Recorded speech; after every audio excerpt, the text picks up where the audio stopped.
Quand on pense au hacking, quelle est la première image qui vient en tête? Sûrement des lignes de code vertes qui défilent à une vitesse folle sur un écran noir, pas vrai? Eh bien, la réalité, elle est souvent bien plus subtile que ça. Et si la plus grande faille de sécurité, ce n'était pas dans nos ordinateurs, mais dans notre propre cerveau? Voilà, c'est exactement ça. L'image classique du hacker. Du code super complexe, quasi magique pour la plupart d'entre nous. Et attention, ce genre de piratage existe, bien sûr. Mais ce n'est vraiment pas l'arme préférée des cybercriminels. Non. Les attaques qui font le plus de dégâts, elles sont souvent beaucoup plus simples. Et au fond, terriblement humaines. La voilà, la véritable porte d'entrée. Un simple mail, un message qui a l'air tout à fait normal, tout à fait légitime. C'est exactement ça, le social engineering, ou l'ingénierie sociale. La vérité, c'est que la plus grande faille de sécurité, elle n'est pas dans un logiciel, elle est littéralement câblée dans notre cerveau. Et ça, les pirates l'ont très bien compris. Pourquoi s'embêter à casser un code complexe quand il est tellement plus simple de manipuler un être humain? Alors, on peut commencer par oublier le mythe du hacker à capuche dans sa cave. Le vrai champ de bataille de la cybersécurité aujourd'hui, c'est notre psychologie. Donc, l'ingénierie sociale, qu'est-ce que c'est exactement? C'est tout simplement l'art de manipuler les gens pour leur faire cracher des infos confidentielles. Le principe est malin. Au lieu de s'attaquer aux défenses technologiques, les pare-feux, les antivirus, tout ça, l'attaquant va directement viser la personne derrière l'écran. C'est du piratage humain, ni plus ni moins. Ok, mais comment ça marche concrètement? Comment est-ce qu'ils s'y prennent pour nous manipuler? Ce n'est pas de la magie et ce n'est pas du hasard non plus. En fait, les attaquants exploitent des failles psychologiques qu'on a tous en nous, des émotions universelles. Ils ont, disons, 4 armes principales dans leur arsenal. D'abord, la confiance. Ils se font passer pour la banque, un service de livraison connu, un collègue. Ensuite, il y a la peur. Le fameux message « Votre compte a été piraté, cliquez ici tout de suite ». Troisième levier, la curiosité. Le petit titre aguicheur du genre « Vous n'allez jamais croire ce qui est arrivé à telle star ». Et enfin, la quatrième arme, l'urgence. Attention, plus que 10 minutes pour profiter de cette offre incroyable. Chacune de ces émotions a un seul but, nous faire agir sans réfléchir. Et on pourrait penser que ça ne marche que sur les gens peu méfiants, mais pas du tout. Même les géants de la tech se font avoir. Prenez Twitter en 2020, une attaque historique. Et comment les pirates ont fait? Ils n'ont pas cassé un seul serveur? Non, ils ont juste pris leur téléphone, appelé quelques employés et se sont fait passer pour le support informatique de l'entreprise.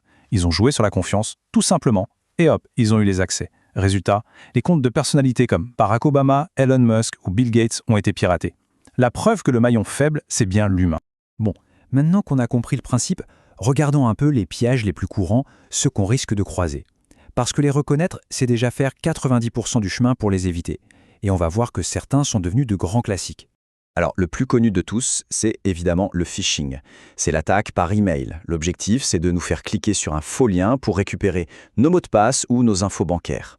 Quand la même chose se passe par téléphone, ça s'appelle le vishing, avec un V comme voix. Et par SMS, c'est le smishing. Au final, le moyen de communication change, mais la technique de manipulation, elle reste exactement la même. Après, il y a une technique un peu plus élaborée, le pretexting ou l'art du prétexte.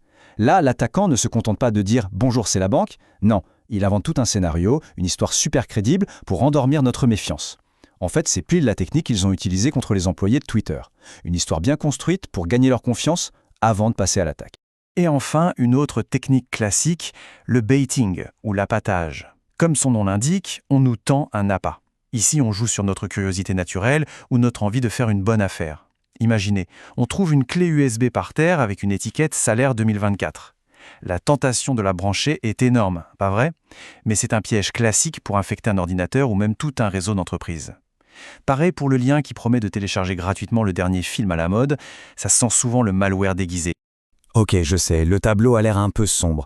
Mais la bonne nouvelle dans tout ça, c'est que la meilleure défense contre ces attaques, eh bien, elle est déjà en nous. Alors voyons ensemble comment on peut transformer notre esprit en une véritable forteresse numérique.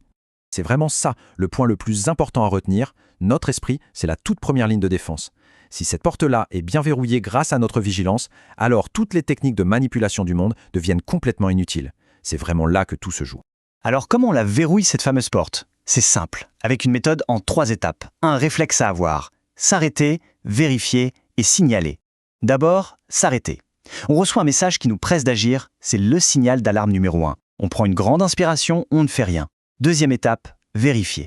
L'adresse de l'expéditeur a l'air un peu bizarre, on passe la souris sur le lien, sans cliquer, pour voir où il mène vraiment. Le moindre doute, on ne répond pas, on ne clique pas et on contacte l'organisme en question par un canal officiel. Et enfin, troisième étape, signaler le message comme tentative de phishing et le supprimer. En faisant ça, on se protège soi-même, mais on protège aussi les autres.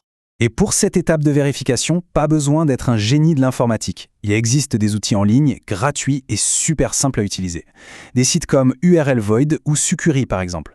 Il suffit de copier-coller le lien suspect et en quelques secondes, ils analysent sa réputation. C'est un petit réflexe qui peut éviter d'énormes problèmes. En résumé, c'est simple. La technologie, comme un bon antivirus ou un pare-feu, c'est essentiel pour protéger nos appareils. Mais ça ne suffit pas.